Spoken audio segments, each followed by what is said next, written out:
And let's show you this 2.45-mile layout. We look down from high above. The full course includes the boot, and we'll show it to you on the lower right-hand side of the screen. Yeah, but we're not going to run all of that. We're going to take away part of it and only run 2.45 miles around this road course. See as we start down in turn 1, downhill, hard braking, up through the S's, fastest part of the track on the back straightaway, into the bus stop, Andy. And down this straightaway into the left-hander, turn 6, which is a very tight corner, fast corner, then to turn 7 and leads you down to the front straightaway. Here he goes, taking another look. Can he outbrake him? Not this time. Boy, he sure made Montoya drive hard into that corner. Boy, he did. You can see Montoya's car wiggle a little bit, which meant he was on the brakes a little harder. A little nudge right here. Right on his back bumper through 5. These are two great road racers going at it. Coming up through the S's. Here they go again. One place looks like Montoya is better than Ambrose is in this part of the track. Well, I think it's a lot of it may be, or some of it may be the fact that when you're the car behind there, you're not getting the air to your nose of your car, and so you're having to kind of float through there a little bit, and so then you lose a little bit of time because you can't stay completely in the throttle. He's in the throttle here, though. Here he comes. Can he make it stick? He's looking to the inside. Montoya's having none of it. Okay, if Ambrose get a good run off this corner, he can make that pass in turn 1. Oh, so close to that safer barrier. Montoya got off the corner pretty good, though. Yeah, this makes it so hard when you have two guys with just exceptional talent here. Here we go. He takes another look, but again, just not close enough to dive for the corner. Well, it's such a great shot from Ambrose's car to see just how Montoya's driving this thing and he's having to walk it around. It's just loose and he's staying in the throttle. I'll tell you what makes it more difficult for him trying to make this pass is the engine that's in that 42 car. I mean, he's doing a great job of driving, but you can see him stretch it out on these straightaways, and that's a big advantage to him. And that's another place. That engine really helps up through this section of the racetrack, up this hill. Well, maybe he's changed his strategy. Instead of diving for turn 1, trying to get the momentum coming up here, maybe get him going into the bus stop.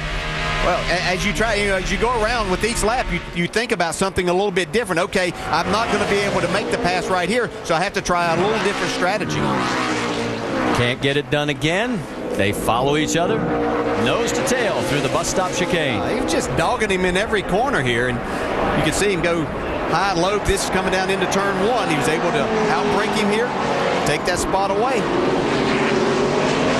They've been going at each other for so many laps that I think Marcus looked in the mirror, saw that 2 car. You can see right there, he's getting closer. Kurt Busch, he said, I got to go. Keep doing your thing, man. He's driving like a maniac. Keep being smooth. You're all good. Marcos Ambrose is on point with Juan Pablo Montoya alongside. Kurt Busch, Allmendinger, Edwards, McMurray, that's your top 6. We've got a total of 38 cars on the lead lap. And think about this, Marcos Ambrose, it's 10,000 miles to his home in Australia. At the halfway point, he's 100 miles from his first NASCAR Sprint Cup victory. Can he do it? Well, we're about to find out. From high above, we look down. He's got the inside, the green flag flies, and we're racing again at the Glen.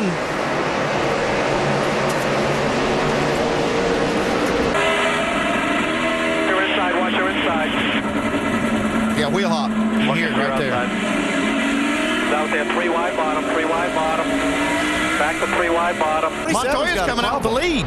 Montoya squeezes through. Kurt Busch squeezes through. And here comes the race leader. And they're both coming in. Jamie, coming your way. That's right. Juan Pablo Montoya decided it was time. The 47 followed. He said he's still tight in the inner loop, and that's where he feels he's losing the most time to Marcos Ambrose. No changes once again for the 42. 4 tires of fuel is the only call for Juan Pablo Montoya. 47 car, Marcos Ambrose is in as well. They're not going to make any changes for him. He likes the handling of the car.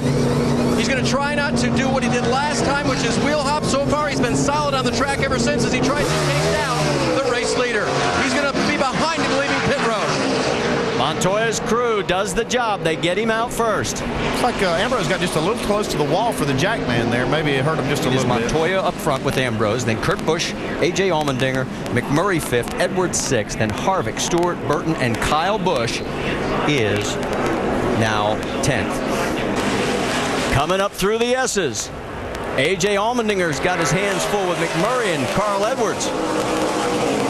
That was perfect for Montoya right there. Separated himself. Not that Kurt Busch isn't good, but he hasn't had anything for Montoya. What about Marcos Ambrose? He's got his hands full right now. He's got Kurt Busch in front of him, A.J. Allmendinger behind him.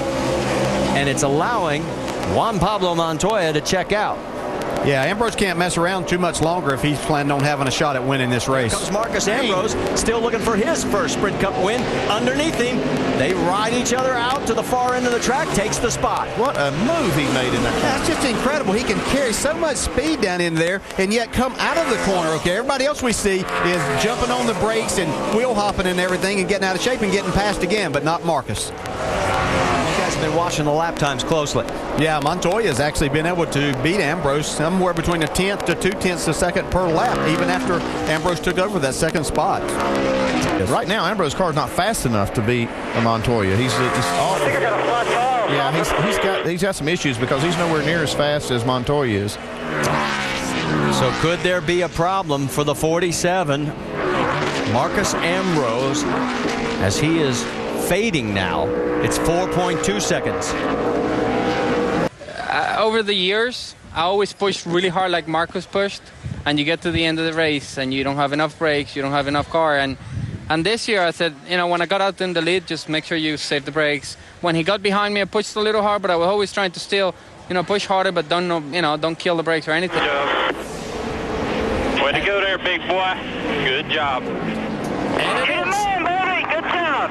Juan Pablo Montoya, his second Cup win. More than anybody else. Great job, everybody.